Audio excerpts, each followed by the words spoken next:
मैं जानता हूँ अब तुम बड़े हो गए हो अढ़ैया, परंतु आज भी तुम मेरे लिए वही अढ़ैया हो जो मुझसे पहले दिन मिला था। मैं तपस्या करने के लिए हिमालय पर्वत जा रहा हूँ। मेरे जाने के बाद अपना और हमारे आश्रम का ध्यान रखना। हाँ ठीक है बाबा जी, मैं पूरा ध्यान रखूंगा आश्रम का। आप निश्चिंत होकर जाइए। ये पंडित आश्रम से जा रहा है, सिर्फ ये छोटा पंडित इस आश्रम में रहेगा। अब तो मेरे लिए काम और भी आसान हो गया।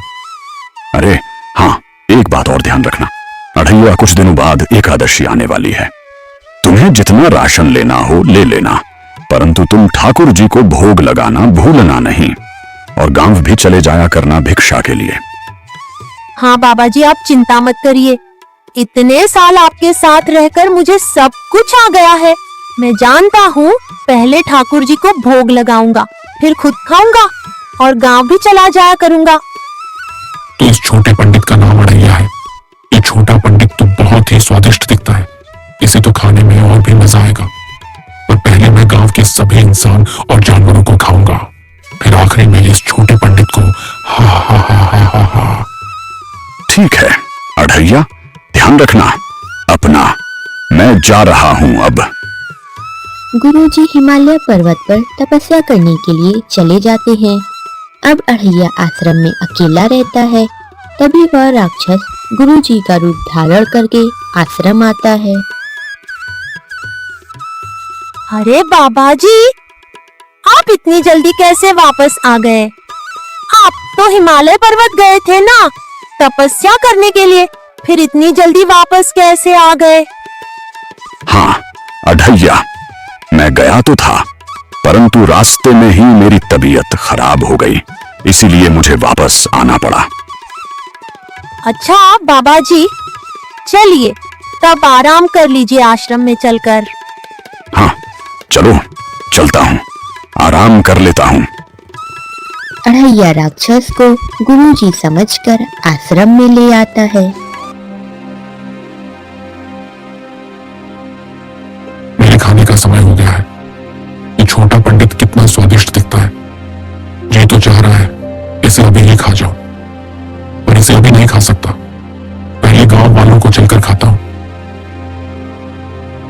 राक्षस अपने शिकार की तलाश में आश्रम से बाहर निकलता है और गांव की ओर जाने लगता है। अरे वो या तो एक मोटा तगड़ा जानवर है, बिल्कुल उस छोटे पंडित की तरह। चलो उस छोटे पंडित को तो नहीं खा सकता हूं अभी, तो इस जानवर को ही खाकर अपनी भूख मिटाता हूं। राक्षस उस गाय को मारकर खा जाता है। आज तो मजा आ गया। इस जानवर को खाकर काफी स्वादिष्ट था। अब आश्रम चलता हूं, वरना अगर वह छोटा पंडित जाग गया तो उसे शक हो जाएगा। राक्षस आश्रम चला जाता है। अरे ये मोटा पंडित तो अभी घोड़े बेचकर सो रहा है। चलो अच्छी बात है, मेरा भी पेट तो भर गया है, मैं भी सो जाता हूँ। अरे बाबा जी, अभी तक सो रहे हैं, लग रहा ज्यादा तबीयत खराब है इनकी। चलो तब तक मैं काम ही कर लेता हूँ जब तक बाबा जी सो रहे हैं। अरे अभी तक सो रहे हैं बाबा जी उठिए, दोपहर हो गई है। कितना सो रहे हैं, उठिए। हट, यहाँ से भाग, मेरे सोने का समय है। क्यों? मेरी नींद खराब कर रहा है। हट भाग, नहीं तो तुझे खा जाऊंगा मैं। क्या सठिया गए हो क्या बाबा जी? ज्यादा ही तुम्हारी तबीयत खराब हो गई है क्या? नींद में क्या क्या बक रहे हो? उठो, आधा दिन खत्म हो गया है और आपकी नींद ही नहीं पूरी हो रही है। अरे ये मैंने क्या कह दिया इस छोटे पंडित से? कहीं इसे शक ना हो जाए कुछ। अरे अढ़ैया, मेरी तबीयत खराब है ना, इस वजह से मैंने नींद में कुछ बक दिया होगा। अभी मैं थोड़ी देर में उठता हूँ। ठीक है बाबा जी। इस अढ़ैया ने तो मेरे नाक में दम करके रखा है, इसका कुछ ना कुछ करना ही होगा जल्द ही। राक्षस अपना शिकार ढूंढने के लिए फिर से गांव की ओर निकल जाता है। आज तो कोई इंसान खाऊंगा। इंसान का स्वाद तो अलग ही होता है, जो इन जानवरों में नहीं मिलता। जंगल में तो सिर्फ जानवर ही मिलेंगे। गांव की ओर चलता हूं, वहां कोई ना कोई मूर्ख इंसान तो मिल ही जाएगा। राक्षस गांव में आ जाता है। तभी राक्षस की नजर सुरेश नाम के एक व्यक्ति पर पड़ती है। राक्षस सुरेश को देखकर गुरुजी का रूप धारण कर लेता है। अरे गुरुजी, आप गांव में इस वक्त, आश्रम में सब ठीक तो है? अड़ैया ठीक है ना? हाँ बेटा, आश्रम में सब ठीक है और अढ़ैया भी ठीक है। मुझे भूख लगी थी और आश्रम में कुछ था भी नहीं खाने को, इसलिए मैं गांव आ गया कि यहाँ कुछ न कुछ मुझे मिल जाएगा खाने को। अरे गुरुजी, बस इतनी सी बात, चलिए मैं आपको कुछ स्वादिष्ट सा भोजन खिलाता हूँ। मेरी बीवी बहुत अच्छा खाना बनाती है, उससे मैं आपके लिए कुछ स्वादिष्ट सा बनवाता हूँ। अच्छा बेटा, तुम्हारा बहुत धन्यवाद। चलो तब तुम आज अपने ही घर में मुझे कुछ स्वादिष्ट सा खिला दो। अरे बेटा, मैं भूल गया, मेरी पोटली तो उस पेड़ के ही पास रखी है। जरा चलो मेरे साथ, वहां बहुत अंधेरा है। मेरी पोटली मेरे साथ ले आओ चलकर।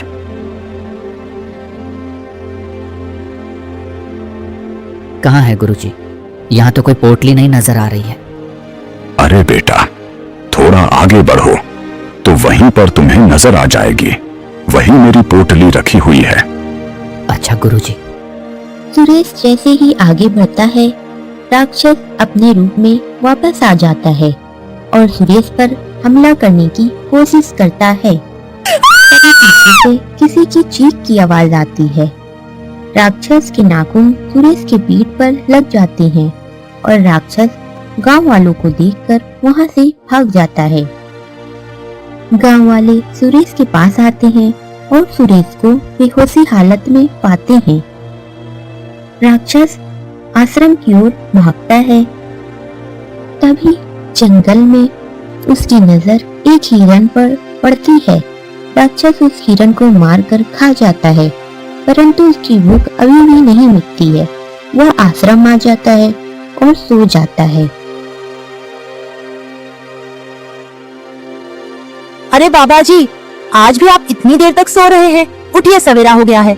अढ़ैया, मुझे भूख लगी है, मेरे लिए कुछ खाने को लाओ। अच्छा बाबा जी, मैंने पालक का साग और बाटी बनाई है, लेकर आता हूँ आपके खाने के लिए।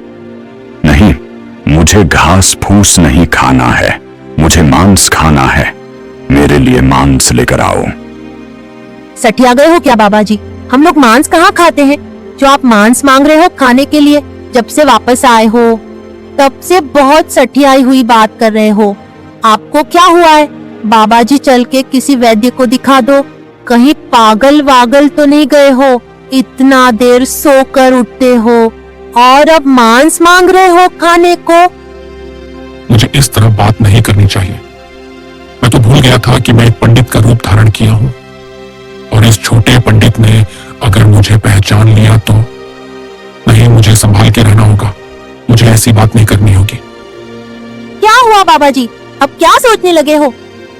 अरे नहीं अढ़ैया, कुछ नहीं सोच रहा हूँ। सही कहा तुमने, मेरा दिमाग काम नहीं कर रहा है, मैं कुछ भी बक रहा हूँ। अच्छा बाबा जी, ये बताओ, खाना खाओगे कि नहीं? नहीं अढ़ैया, अभी मुझे भूख नहीं लगी है, मैं बाद में खा लूंगा। जैसी आपकी मर्जी।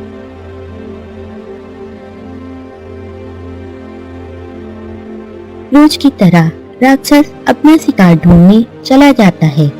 कुछ देर बाद अढ़ैया की आंख खुलती है और वह बाबा जी को अपनी जगह नहीं पाता है।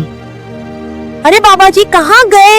इतनी रात में और इतनी तेज बारिश भी हो रही है। अरे हाँ, हो सकता है बाहर कुछ भीग रहा होगा, उसी को हटाने गए होंगे। बाबा जी, 4 दिन बाद एकादशी का दिन है। मैं तो अपनी रसोई जंगल में जाकर बनाऊंगा और ठाकुर जी को पहले भोग चढ़ा के फिर खुद खाऊंगा। ज्यादा राशन लेकर जाऊंगा। पिछली बार पूरे ठाकुर जी के ठाकुर सारे ठाकुर आ गए थे, इसलिए इस बार सबके लिए पहले से ही बना दूंगा। अच्छा ठीक है, तुम्हें जैसा करना हो करो। हाँ, आप तो वैसे भी उपवास ही रखेंगे। उपवास नहीं, मैं कोई उपवास नहीं रखूंगा। मैं भूखा क्यों रहूंगा? तुम्हारा दिमाग खराब है क्या कि तुम मुझे उपवास रखवा रहे हो? आपने क्या बोला? आप उपवास नहीं रखेंगे? बाबा जी ने तो ऐसा कभी नहीं कहा वह उपवास नहीं रखेंगे। सच सच बताओ कौन हो तुम? मेरे बाबा जी ऐसा आज तक नहीं बोले, फिर तुम ऐसा कैसे बोल सकते हो? तुम मेरे बाबा जी नहीं हो, बोलो कौन हो तुम? अरे ये क्या हुआ? जिसका डर था वही हुआ। इस अढ़ैया ने तो मुझे पहचान लिया। अरे नहीं अढ़ैया, तुम गलत समझ रहे हो। मेरी तबीयत नहीं सही लग रही है ना, इसलिए मैंने ऐसा कहा तुमसे। और कोई बात नहीं है, मैं ही हूं तुम्हारा बाबा जी, भला कोई और कौन होगा? अच्छा ठीक है, तब कोई बात नहीं। वैसे हमें आज गांव चलना है, आपको याद है ना? अढ़ैया और राक्षस गांव के लिए चले जाते हैं। गांव में लोग रात के हुए हादसे से परेशान होते हैं। अरे भाई, यह भीड़ कैसी है? क्या हुआ है? अरे अढ़ैया, तुम्हें नहीं पता गांव में राक्षस घुस आया है। परसों उसने सुरेश पर हमला किया था। अच्छा, अब सुरेश कैसा है? अभी तक होश में नहीं आया है सुरेश। अच्छा, चलो अच्छा है वह इंसान होश में नहीं आया, वरना मेरा राजफाश हो जाता।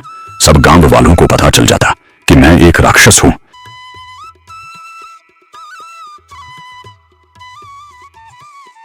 राक्षस की आंख खुलती है। रोज की तरह वह अपने शिकार के लिए निकल जाता है। कुछ देर बाद अढ़ैया की भी आंख खुलती है और वह बाबा जी को अपनी जगह नहीं पाता है। अरे आज भी बाबा जी अपनी जगह नहीं है। आज तो बारिश भी नहीं हो रही है, तो फिर ये बाबा जी कहाँ गए हैं? कुछ तो बात है जो मैं देख नहीं पा रहा हूँ। और वैसे भी जब से बाबा जी वापस आए हैं, तब से थोड़ा अजीब ही लग रहे हैं। उनकी बातें, उनकी हरकतें सब बदली बदली लग रही हैं। अढ़ैया बाबा जी का इंतजार करता है। कुछ देर बाद राक्षस अपना शिकार करके वापस आता है, बाबा जी का रूप धारण करके। अढ़ैया उससे बोलता है, सच सच बताओ, इतनी रात में कहाँ गए थे बाबा जी? ये छोटा पंडित तो मेरे पीछे ही पड़ गया है। इसका कुछ ना कुछ तो मुझे अब करना ही पड़ेगा। कहीं नहीं, बस गांव वालों की बातें सुनकर मन थोड़ा विचलित था, इसलिए बाहर टहलने चला गया था। अच्छा बाबा जी, ठीक है, सो जाओ। क्या हुआ भाई, आज फिर से क्यों इतनी भीड़ जमा है? अरे अढ़ैया, उस राक्षस का तो आतंक बढ़ता ही जा रहा है। पहले तो वह सिर्फ जानवर को ही मार के खाता था, अब तो वह गांव के लोगों को भी मारकर खाने लगा है। अच्छा, जब से बाबा जी वापस आए हैं, तब से वह अजीब भी लग रहे हैं और तभी से यह सब गांव में शुरू भी हुआ है। आज तो बाबा जी पर नजर रखनी पड़ेगी, कहीं ये बाबा जी के रूप में वह राक्षस ही तो नहीं है। आज रात में सोऊंगा ही नहीं और इन पर नजर रखूंगा।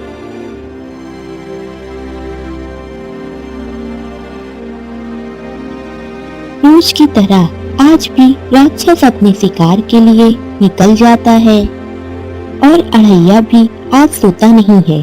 वह राक्षस के पीछे जाता है। जैसे ही राक्षस आश्रम के बाहर निकलता है, वह अपने असली रूप में वापस आ जाता है और अढ़ैया उसे उसके असली रूप में देख लेता है। मेरा शक सही था, ये मेरे बाबा जी नहीं है, ये तो वही दुष्ट राक्षस है जो गांव के लोगों को मार कर खा रहा है। परंतु मैं इसका अकेले मुकाबला कैसे करूंगा?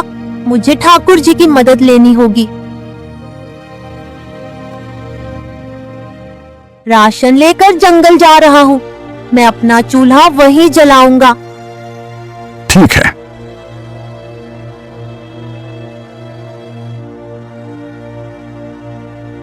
गुरुदेव के ठाकुर आओ खाना खा लो। गुरुदेव के ठाकुर आओ खाना खा लो। गुरुदेव के ठाकुर आओ खाना खा लो। ओ, आप तो ठाकुर के ठाकुर हो। ठाकुर क्यों नहीं आया? मैं संकट में हूँ, मुझे ठाकुर से मदद चाहिए थी। ठाकुर के ठाकुर आप खाना खा लो और फिर ठाकुर को भेज दो। तुम किस संकट में हो शिष्य? मुझे बताओ, मैं तुम्हारी मदद कर दूंगा। मेरे आश्रम में एक राक्षस आ गया है जो मेरे बाबा जी का रूप धारण किया हुआ है और मैं उसका अकेले मुकाबला नहीं कर सकता हूँ।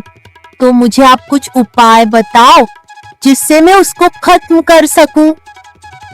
अच्छा शिष्य, बस इतनी सी बात, तुम अगली एकादशी के दिन इसी तरह भोजन बनाना और ठाकुर जी को खाना खाने के लिए बुलाना, और फिर जाकर अपने बाबा जी यानी उसे राक्षस को यहां लेकर आना, फिर उसे वहीं खाना खिलाना। बाकी सब मैं संभाल लूंगा।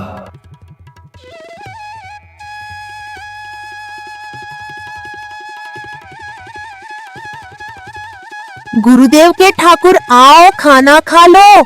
गुरुदेव के ठाकुर आओ खाना खा लो। अरे आज फिर ठाकुर के ठाकुर आप आए हो? ठाकुर नहीं आए, अब आप कैसे संभालोगे? हाँ, मैं आया हूं। मैंने जैसा कहा था वैसे तुमने भोजन तैयार कर दिया। अब बस तुम जाओ और उस राक्षस को अपने साथ लेकर आओ, और जैसा मैंने कहा था वैसा करो। शिव जी उस खाने को खा के झूठा करते हैं ताकि जब वह राक्षस उनके झूठे किए हुए भोजन को खाए तब वह मर जाए। बाबा जी चलो मेरे साथ, जंगल में चलो मेरे साथ। क्या हुआ है अढ़ैया? जंगल में क्यों चलूं तुम्हारे साथ? मैंने जैसा कहा है वैसा करो। अच्छा ठीक है, चलता हूं।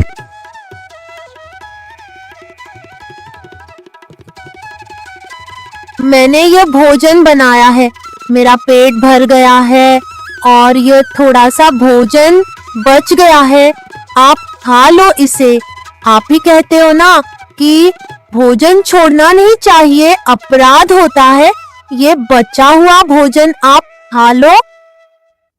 खा लेता हूं ये घास फूस, वरना यह छोटा पंडित मेरा सर खाएगा।